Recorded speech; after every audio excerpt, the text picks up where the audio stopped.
Bumpaloo, squirrels! So hello, and welcome to another Legends of Runeterra video. My name is Chris, and we are going to talk about Runeterra today. A kind of follow-up of the disappointment of yesterday's patch notes, which I think for the first time, and I did really always kind of hope that this day would never come, but like a lot of other content creators have sort of said, this is the first point in the game where I just don't want to play. I'm really not that interested in playing. Now, I do still have some ideas for videos that I can do about Runeterra regarding, like, other sort of things that aren't necessarily playing. And I know I could play Lab of Legends as well, but I've always thought, because that got an update, which is great, but I've always thought Lab of Legends was more fun to sort of play than watch. You could just go and do it yourself, like if you're not a top level player of Runeterra, you're not going to be playing at the top levels of Runeterra, so you watch other people do it. But if you're, playing Lab of Legends, you could just play Lab of Legends, and it doesn't take a genius to figure out how to play it well. I don't think so. So I don't know. I'm not too interested in that. If you are, if a lot of you are interested in watching me play Lab of Legends, then just let me know, and I will do it. But my intuition is that you wouldn't. But I wanted to talk just quickly about the Runeterra subreddit, some of the things that they pointed out, and some of the things that I've noticed myself that kind of, I think, just kind of highlight maybe where things have gone wrong. And I don't necessarily have like an overarching theory of what has changed, because I really don't know. It could be a bunch of things that have changed, so I'm not gonna like talk too much about any of that. But anyway, this first post here that's at the top right now of the Runeterra subreddit is explains my love for this game and passion completely as well. This is one of the main reasons I moved from other CCGs to Legends of Runeterra. The fact that in the official announcement video, they talked about problems with other card games included methods that are getting solved way too fast, cards that stay broken way too long. So they asked themselves if they could change that. And that, alongside the fact that the game was free to play and you could get all the cards completely free, which is still the case, and they've very much stuck to that point. I was hooked instantly. I fell in love with this game very, very quickly, and I think if you like joined, I don't know, from like Shurima, or even before Shurima, really, like late Targon onwards, uh you might not understand fully why people seem so upset. You might not quite get it, but for those of us who have been around since the open beta and seen all of it, you really can't explain how much they were dedicated to changing things. The game felt fresh every 2 weeks. Every 2 weeks we'd get like a small patch, that would fix maybe the best decks, and then every like 2 weeks after that, so every month, there would be a big patch that would change, everything. And down here as well, there's an example of that. This is the patch 1.4, all of the changes in patch 1.4, which is a lot of changes. There's one down here as well, which is She Who Wanders, which is behind my face, as you can see there. There's an extra one there as well. And if you look at most of these changes, they're mostly buffs or slight reworks. There's only really a couple of big nerfs in there. And nerfs to cards from power level, I'm pretty sure, and I mean the patch notes kind of back this up, that the meta before this wasn't that bad. It was definitely not one of the most complained about metas in the game's history. This wasn't like, this patch is not a here's a bunch of changes because things have gone wrong. This was a here's a bunch of changes just because, as far as I can tell, because Anivia got buffed pretty significantly, Darius got buffed, Braum got completely reworked, Basilisk Rider got buffed. The NAB package got changed. Now, both of these cards, Pilfer Goods and Yelder Grifter, would end up getting nerfed, but this was more of a change to NAB, so that it drew from the bottom, I think, because this, I think that's the only change. Oh, and they introduced the word NAB, so that's why these cards are on here as well. But you can see that Black Market Merchant did actually get a nerf. Drake Dredger's got a nerf, and no one knows why. That was one of the most surprising nerfs I think I've ever seen, because Deep wasn't really that great or anything. So Don't know about that one. They Who Endure, I think, must have been the dominant deck because that and Escaped Abomination, the thing from Curse Keeper, both got nerfed. So I'm fairly confident in saying that that must have been sort of the top deck. But that seems to be the only top deck that got hit hard. Maybe Black Market Merchant counts in that category, but not really. Jinx got buffed with the Super Mega Death Rocket. Captain Farron got a very successful rework. Um, Genevieve got a buff that would eventually get reverted. Harrowing got a buff. Paro Hudder got a rework, I think, because Braum went to 4 mana, so they didn't want both to be 4 mana. Unyielding Spirit did get nerfed in a way, I guess, because it went to fast speed, but this was not because of a power level of a deck necessarily. This was just because it was frustrating to play against Unyielding Spirit on Fiora. Certain decks just couldn't beat that, and so it was quite frustrating to play against. But it wasn't like a tier 1 deck or anything. It was just kind of annoying, particularly for like more, casual players who maybe, didn't know exactly how to play around it or might not known of the deck existing before. Jay Madada, got an unsuccessful big buff, going down 2 mana, of course, but that was unsuccessful. Mind Meld is a really cool story because I remember a Reddit comment saying that this change is completely insignificant and won't matter at all, the fact that this went down to 7 mana. And they were right for like a good, I don't know, what would it have been, like 7, 8, 9 months? And then it appeared in TFIs all of a sudden, randomly, for the first time ever. And so, 9 months or so later, this came to fruition, I guess. Petty Officer got buffed. Eventually, that would get changed as well, back down. But I think that was to try and, help against some of the other nerfs that the region had seen. Aurora Borealis got buffed, which I liked a lot. Ren Shadowblade got, a 4 mana change. It's a completely reworked card, which was really cool. And She Who Wanders also got regeneration, which is behind my head. So you can see that most of these changes are buffs, and some of them very significant. A lot of them actually got changed back. But you know what? And I've seen people on this Reddit thread in the comments of this post talking about how, oh, this meta wasn't very good, and oh, it led to one of the worst metas, which I actually think isn't true. Braum and Nivea was somewhat frustrating, and this was sort of the beginning of Darrowing. But I actually think that of all the metas that have existed in this game, this is the one that I think people did not properly solve.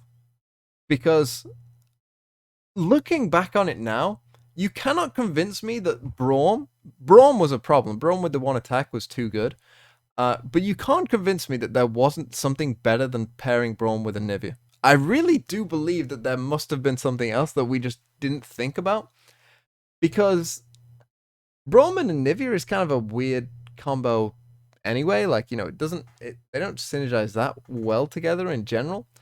And Braum sort of helped because he would help you get to a Nivea, I guess. But I'm still convinced that there was something out there. There was some card combination that was probably way better that just no one played. Because, essentially the 2 decks from that meta were Darius with Harrowing, with Basilisk Rider, which got buffed, with Farron, which got buffed. It was literally just, and Braum and Nivea, which got buffed. It was literally just which had Harrowing in it as well. It was literally just throw all the cards that got buffed into decks and they'll be good. Which, it did work to a certain extent, but I'm still convinced there must have been something else that we all missed, because I think that was just lazy on our part as deck builders at that point. Not seeing, the proper way of going about things. But with that said, it is a shame that we don't seem to get patches like this anymore, but there's more to it as well. We can even look at some of the other things that they've done in patch notes that they've kind of stopped doing, and talk about that as well. For instance, this is patch 1.14, and as you can see, it has quite a lot of different balance patches in that, there's a lot of changes in here. Some good, some, I don't necessarily agree with. For instance, like Riptide Rex, I think this was a pretty bad change, but there are some good ones in there for sure. Is this the Ezreal rework?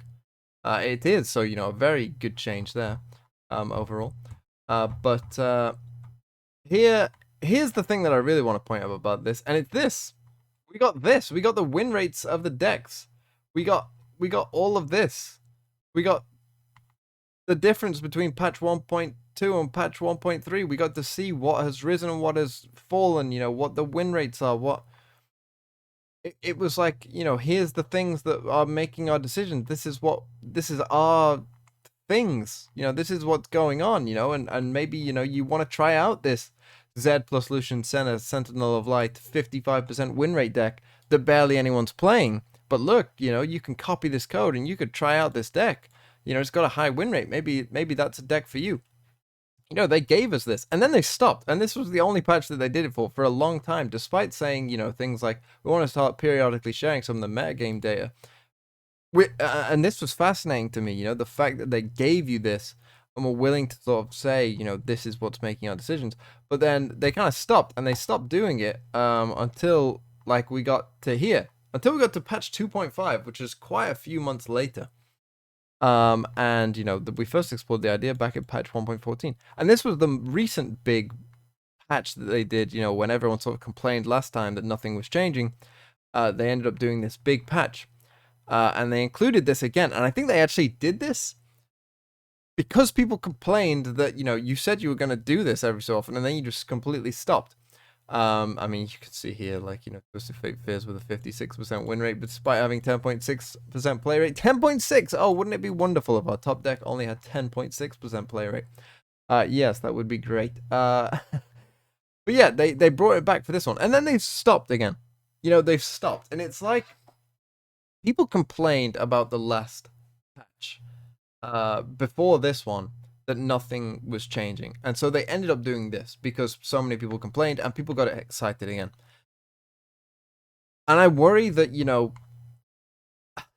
my hope was, after seeing this patch, is, oh, okay, they've learned, someone's gonna stick it on the Riot office space, like, make balance patch big, don't only make a couple changes, because so many people complained before this that it was like, I just thought, okay, now they will do this every single patch, because so many people complained last time that they know that this is a part of the game that people really care about. This live design part of the game is something that people really, really do care about. And I think there's some things that Riot has done that have been mistakes, the release schedule, I think a lot of people, with how they release new cards, was a good intention. It had good ideas behind it. It was meant to be, try and help the game stay fresh as it could for as long as it could. It hasn't been a success yet. We haven't seen, according to Riot, a sort of expansion cycle that has been designed with that in mind, which is kind of a bit weird. It kind of probably means that they didn't fully make that decision until the open beta really came out, which is a bit odd. But live design, they have to put more resources into it. It's just as simple as that. And Live of Legends getting extra sort of champions to play with and do all of that with, and the different difficulty levels and changing certain, like Talia deck to be slightly better or whatever, is great. And that is wonderful. But if I'm being honest, and I think I would speak for the majority of the player base, I'd be surprised at how many people have, like, completed Lab of Legends, like, with all of the champions up to all of the difficulty levels. I haven't got anywhere close. And I would say that probably most people haven't, because most people play the game to play, against other players. Now, Lab of Legends is fun, don't get me wrong, but it just seems like resources have been misallocated in terms of live design.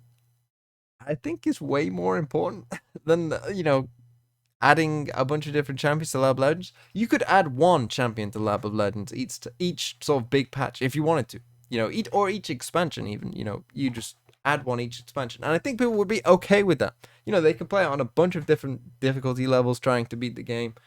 And, I think that would be fine. Or you could even change sort of the boss fights that, you could change who you fight against, which would be interesting as well. But I just think there's clearly been some sort of misallocation of resources. And so that unfortunately has left me in the position for the first time ever, wondering what to play. And this is sort of the second part of this video that I'm asking for help. and I'm gonna throw some things out there, and you guys can comment. Anyone that wants to comment on basically what am I gonna do for the next probably what would it be like 3 or so weeks? Because as soon as card reveals start again, I'm gonna be talking about those card reveals. Don't you worry about that. I'll be back in, but I don't have that much interest in playing the game, and I don't think I'm alone in that either. So there are some things that I feel like I could do. Uh, One is of course playing Lab of Legends. I'm not sure how popular that would be because I think anyone could play Lab of Legends, and it's kind of your experience. And I don't think that watching Lab of Legends is nearly as interesting as just playing it yourself. That's just my personal opinion. You guys might disagree, and if you do, then I'll play Lab of Legends. No problem. Don't worry about that. But there are also, do I play a different game? Those of you know, literally none of you will know this, but I actually did my first couple videos were actually about Magic Arena.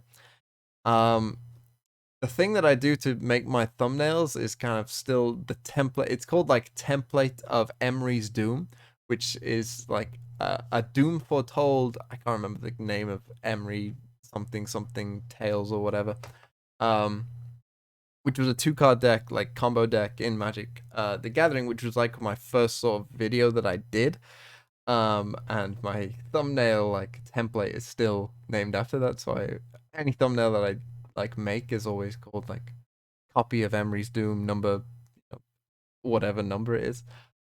So that's pretty funny. None of you will know that, but for the first time since probably my 5th or so video, when I then swapped to Legends of Runeterra, I might start making content on other games. Now I still have some video ideas for Legends of Runeterra that don't involve playing the game that I think you would find interesting. But yeah, please comment down below any game that you sort of think you'd be interested in watching me play.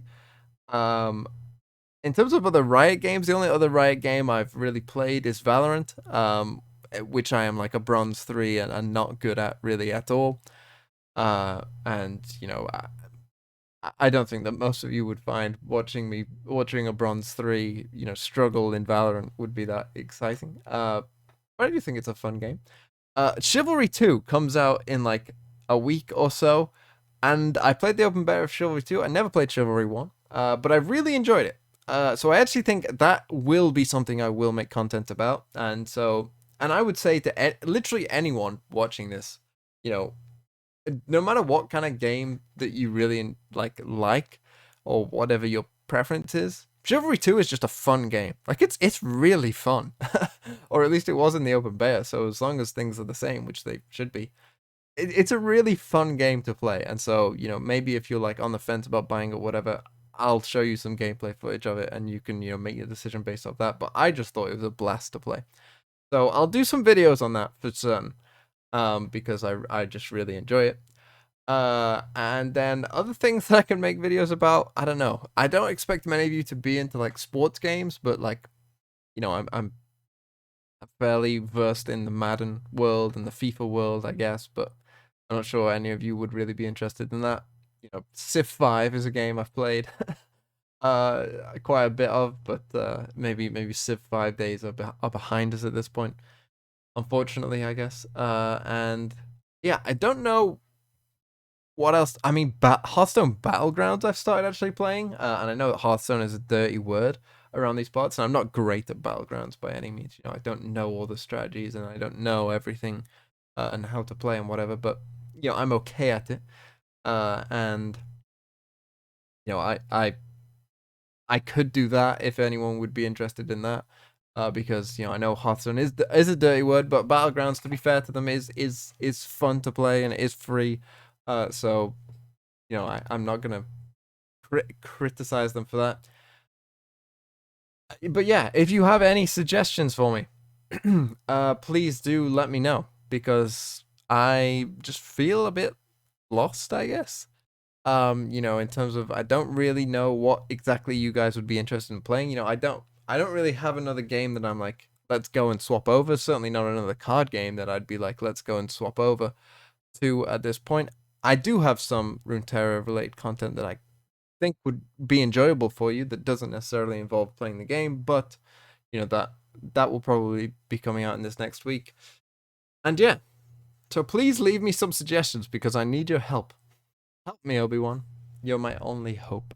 So yeah, thank you so much for watching this sort of lost ramble, highlighting some of the problems, and I don't know, I don't know. I really do long for the good old days because I fell in love with this game. I could not get enough of this game. It was so much fun. Through the open beta and into the Build War expansion. It was an absolute blast, and I really do hope that they bring that back. And yeah, that's all I've got to say. Uh, so yeah, goodbye. I guess until maybe tomorrow. I don't know. We'll see. We'll see what happens. I guess. But thank you so much for watching.